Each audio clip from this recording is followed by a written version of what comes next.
Hi everybody. This is my video witness and audience, Sharon Guilford. Thank you, Sharon. Good evening. Do you know who one of the most prolific musicians has been in the music industry for more than 50 years? My name is Lee Ray Jones, and this evening I will be discussing the musical legacy and career of George Clinton and Parliament Funkadelic. Now I'll be dedicating this video to the memory of my recently departed sister, Victoria Hunter-Jones. In the 1950s, doo-wop was the music mainstay in America. Everywhere from Detroit to DC, you couldn't cross a street corner without tripping over a doo-wop group. And there were many. There were so many that the market was flooded.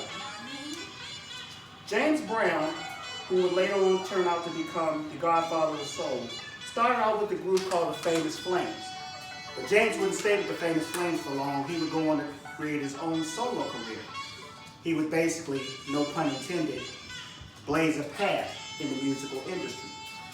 But meanwhile, on the other side of the musical spectrum, in Plainfield, New Jersey, a part-time hairdresser and musician and songwriter by the name of George Clinton formed a singing group called the Parliaments.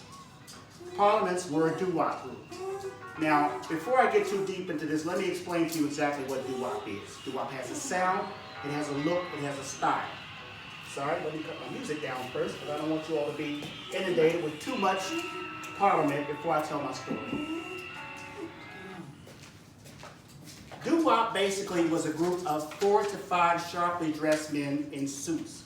Well, back in the 1950s, they were called sharp dressers.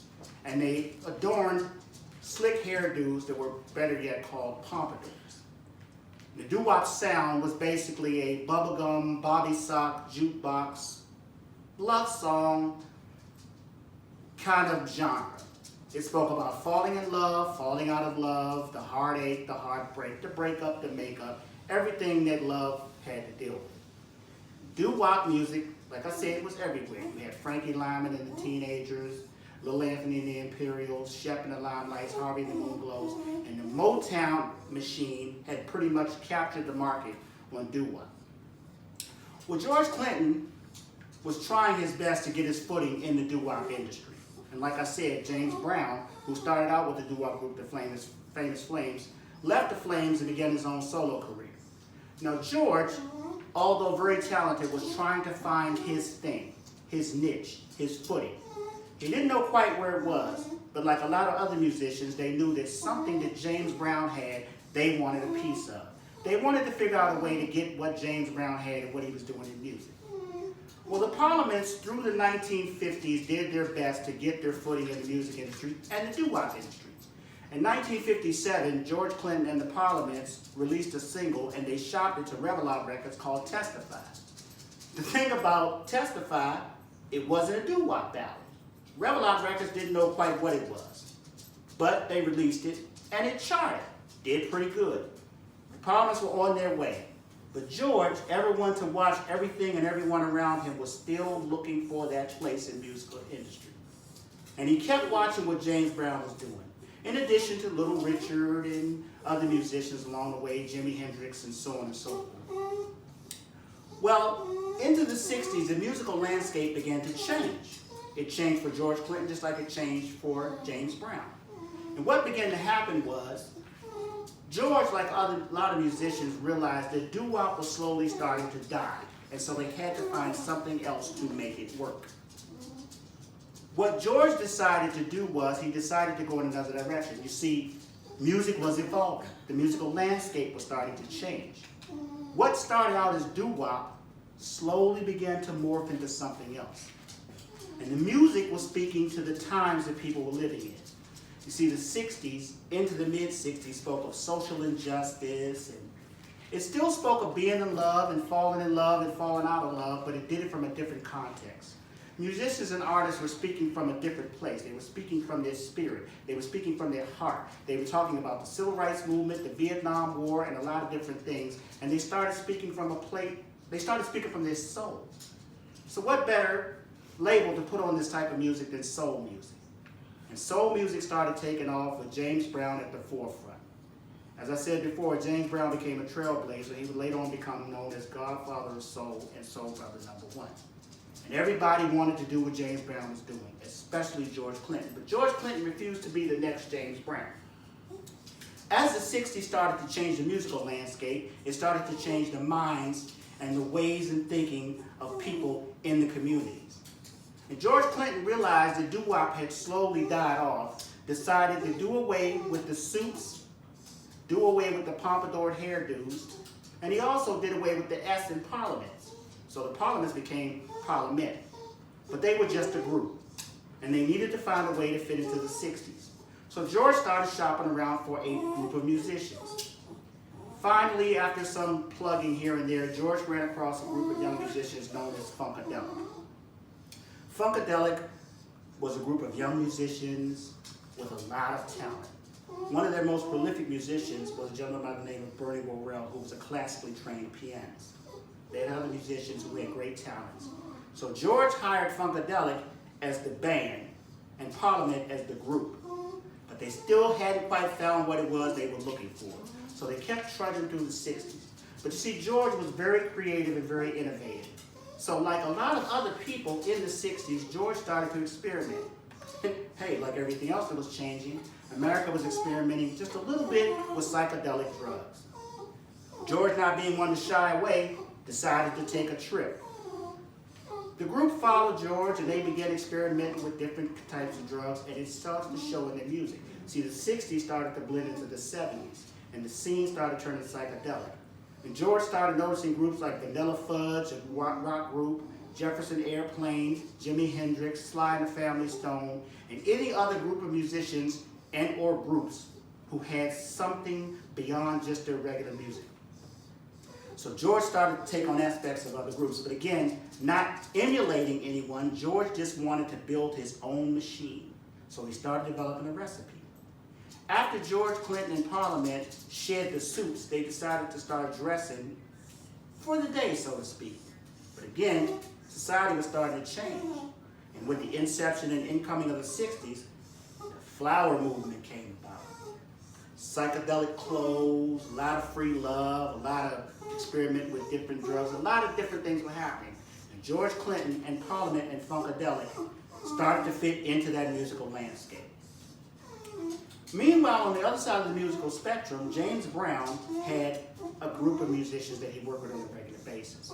But there were two things that James Brown taught all the musicians that worked with him, around him, near him, and for him. The first thing is, you work for James Brown. You're part of the James Brown machine. And James Brown was very strict in his regimen. Rehearsals, attire, sobriety, and things of that nature were things that you did, bar none. The second thing that James Brown taught all of his musicians was something that he made his own unique style. Now, I'm not a musician, but I do know certain things about music. And anybody that knows music, like James Brown knew music specifically, was music has to have something that catches the attention of your audience. And with James Brown, it was the count. Music has counts. You have a 2/4 count, a 4/4 count, 4/8 count, and a 4/12 count. But if you know anything about music or arithmetic, you know the count has to start somewhere. And what did George do? He focused on that somewhere. That somewhere was, no, not my finger. That somewhere was the 1. James Brown decided that music had to start and stop on the 1. If the 1 wasn't crisp, your record didn't sell. If the 1 wasn't crisp, your audience wouldn't come out to see you. You wouldn't go on tour. Nothing would go your way. And so James Brown decided that the 1 was his thing. But not being a person to give ingredients away, James Brown decided, I'm not going to share this information, because if I share it and give it to everybody else in the music industry, I'll just be another musician. And at that point in time, James Brown was at the forefront of soul music. He had the 1, it belonged to him, and he wasn't giving it away to anybody.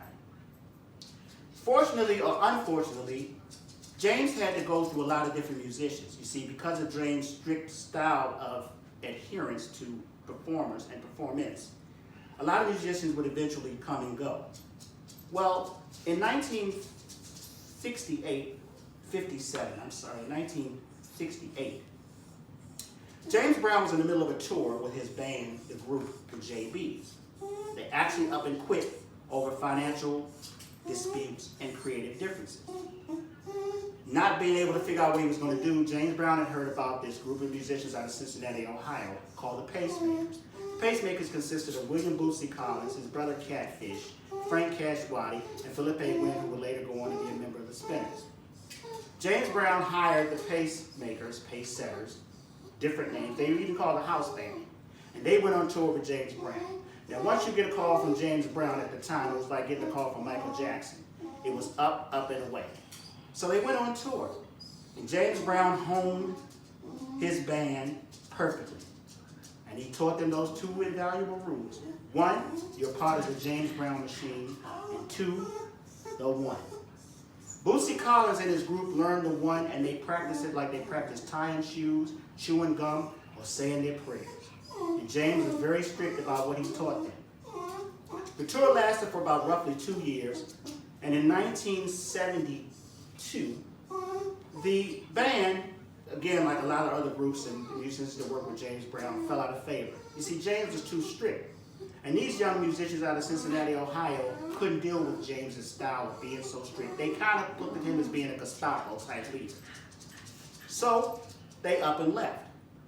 The band members looked at Bootsy Collins and said, okay, Mr. Boots, what do we do? We can't go back to Cincinnati. We don't want to go back to being a house band, so what do we do? Well, through happenstance, Bootsy Collins had heard about this psychedelic group called George Clinton and his Parliament Funkadelic. They met, or they were introduced. And they say love at first sight not only exists in romantic relationships, but love at first sight can happen in partnerships, collaborations, any kind of connection you could possibly make. George Clinton and Bootsy Collins had love at first sight. So they had a lot of different things in common. They had a fascination with interplanetary travel, science fiction, comic books, cartoons, the pyramids, anything that was outer space or outside the norm. George offered Bootsy and his musicians a job and a collaboration with Parliament and Funkadelic.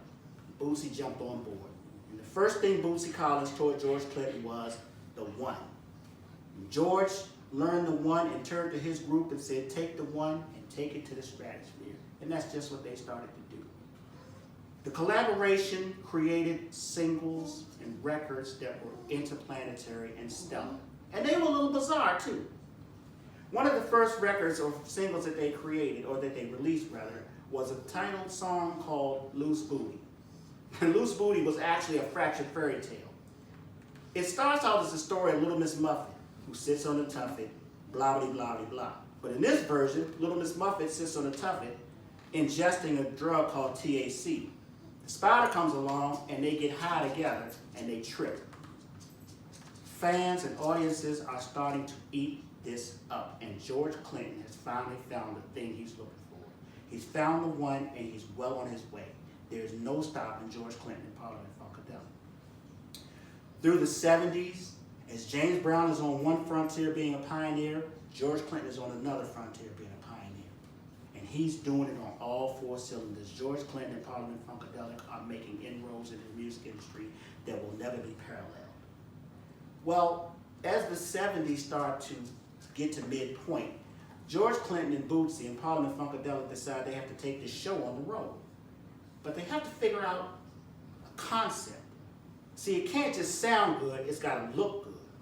With their vivid imagination, George and Bootsy decide to create characters and props and album covers that are cartoonish and superheroish. All these kind of things that have to meld together. They call the tour the Parliament Funkadelic Earth Tour.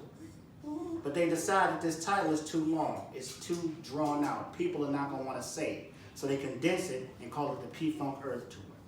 2 years before, in 1974, one of the things George Clinton created was a concept of interplanetary travel.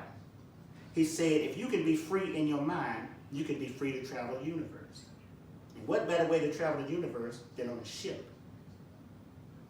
A spaceship, a mothership. So George Clinton creates the mothership. And he incorporates the mothership with a lot of other props on this P-Funk Earth tour. The tour really gets off the ground in 1977 in Oakland, California. And in addition to being this magnanimous show, he decides to record it live. He figures the best way to get an audience to follow him is to take them on a trip, to take them on this ship metaphorically and somewhat physically. So when the show opens in Oakland, California in 1977, the first thing you notice is the Coliseum is completely dark. There are no lights. And all you hear is this echo booming voice. The voice sounds like a voice of God's. And the voice is talking to the audience, telling them about interplanetary travel, about the pyramids, about freeing their minds, and about going places they've never ever been before. The crowd is going crazy because they want to go. They want to know where George is taking us. When the lights come up, the first thing you notice on stage is a gigantic skull with bloodshot eyes smoking a marijuana cigarette. Crowd eats it up. They go crazy. You pan to the stage, and here are 15 musicians dressed in all kind of outfits, everything from Roman Greco robes to space suits to giant diapers to you name it. The more outlandish they're dressed, the more interesting the show becomes. There's also other props on stage, a giant pyramid with the E Pluribus Unum eye moving from side to side. There's a gold El Dorado that the musicians are stripping down piece by piece. The show gets into full swing, and out of the corner of the stage, you see this gentleman walk on in a red leather thigh-high suit with platform boots and shades and a blonde wig. It's George Clinton and his alter ego, Dr. Funkenstein. Again, the crowd is going crazy because now they've started to see exactly what it is George is trying to do, and they're buying into it full force. During the show, George keeps singing and talking about this mothership that's going to land and take everybody to this extraterrestrial place. And everybody wants to go. Now, George has always told his musicians to be as free as you want to be and do whatever it is on stage and off stage and in the studio that you want to do. If it feels good and it sounds good, then do it. So in order to draw them into the mothership and the whole connection and the whole place that he's going, George brings on stage one of his musicians, a guitar player by the name of Glenn Goins. Glenn Goins is classically trained in gospel music, and he goes into a rendition of Swing Down Sweet Chariot. And in singing this song, Glenn's not talking about the pearly gates of heaven. He's talking about this imaginary spaceship that's going to come down and take everybody to outer space. Again, the crowd is eating it up. They are loving it. They are buying into it 100%. One of the things George has decided to do is to tell the crowd that this music he's created is gritty. It's heartbeat. It's thumping music. It gets you moving. It's something you can relate to and it's something you can feel. And in the 70s, that's what a lot of young people wanted. So he decided to call this music that he created a name that related to one of his groups. They decided to call it funk. Now, George Clinton didn't create funk music, but he sure did garner it into a new era. The show's going on full force. Glenn Goins is singing about this imaginary spaceship, and he keeps telling the audience, if you just look up to the stratosphere, you'll see the spaceship coming. You'll see the mothership getting ready to land. When it lands, we're going to all get on. When we get on, we're going to go to outer space. Everything is going to be fine. Everything is going to be fun. You'll be completely free. After about 10 minutes or so, the crowd looks up into the rafters, and in the rafters, coming across the ceiling of this Coliseum, is a spaceship. Smoke, lights, mirrors, sparkles, everything you could possibly think of. And this spaceship is actually flying across the ceiling of the Coliseum. The spaceship comes to a halt and lands at the top of a set of stairs that George has had built into the prop. And the spaceship actually simulates an actual NASA landing. The spaceship lands at the top of the steps. There's smoke. The band is going full throttle. Everybody is hyped up. When the smoke clears, the door to the spaceship opens, and standing at the top of the steps, in a full white fur coat with sequins, a white Applejack hat, and a white fur cane, in stacked boots and space shades, is George Clinton and his alter ego, Dr. Funkenstein. Again, he has drawn everyone in the audience in, and George has created what will later become his Funketeers. Now, this show cements what George Clinton is trying to do. He's trying to create a sound that will be parallel nowhere in the music industry. In between, George Clinton and Bootsy Collins create spin-off groups. George Clinton has the Brides of Funkenstein, an all-female group. Paulette, another all-female group. Kid Funkadelic. Bootsy Collins has Bootsy and his rubber band. They have groups like Phazo, Kid Funkadelic, so on and so forth. And over the next 35 to 40 years, George Clinton and his machine create music that's unparalleled. Into the 1980s, funk music lends itself to what will become rap music. And rap artists have decided to do what George Clinton did with James Brown. They start to sample, take bits and pieces. West Coast rappers love George Clinton and Parliament Funkadelic, and it is said that between 200 to 2,000 samples of George Clinton and Parliament Funkadelic music is used in almost all rap music, depending on where you listen. George has finally tapped into the thing he's been looking to tap into, and he becomes musical history. George does collaborations with Buckethead, the Chili Peppers, late Prince, you name it. Everybody wants to work with George Clinton, and everybody wants a piece of the funk. And he's inspired so many musicians that this video would take 2 days to complete. So, over the years, we found out that George Clinton has been one of the most prolific musicians to ever walk the earth. He garnered in funk music, and he built something around it. Now, let me jump back just a little bit. George Clinton and Parliament Funkadelic's music has influenced a lot of different music. And I'll give you a good example. I'm a Washingtonian by birth. I'm a go-go music fan. George Clinton's music on stage and live does a lot of call and response and a lot of bass-driven percussion. Anybody who's an old go-go head, a new go-go head, or go-go head in general knows that that's exactly what the foundation of go-go music is. And they go right back to that thing, the one. George Clinton created music that is historical. Music, like life on earth, evolves. Old gospel spirituals became ragtime. Ragtime became big band. Big band became doo-wop. Doo-wop became soul. Soul became funk. Funk lent itself to rap music. And rap music and soul and these other genres have helped garner in DC's local go-go music. So, what have I just said to you? I hope I've explained enough of what George Clinton and Parliament Funkadelic have done for the music industry. Now, I highly recommend that you check out Tales from the Tour Bus, a YouTube video on George Clinton and Parliament Funkadelic, introducing George Clinton. His memoir entitled Brothers Be Like Yo, George Ain't That Funkin' Kinda Hard on You, Tales of Kid Funkadelic. And there are several other videos that are out, including a documentary called Tear the Roof Off the Sucker, a look behind Parliament Funkadelic and his historical background. George Clinton has a lot of different quotes. Everybody doesn't buy into them, but some of them I like. One of George Clinton's greatest quotes is, "Think, it ain't illegal yet." People keep waiting on the change, but they ain't got sense enough to come in out of the rain. So, I thank you for watching my video. I hope I've shared enough information for you. Please feel free to leave your comments and questions below. My name is Lee Correa Jones. This has been my video on George Clinton and Parliament Funkadelic.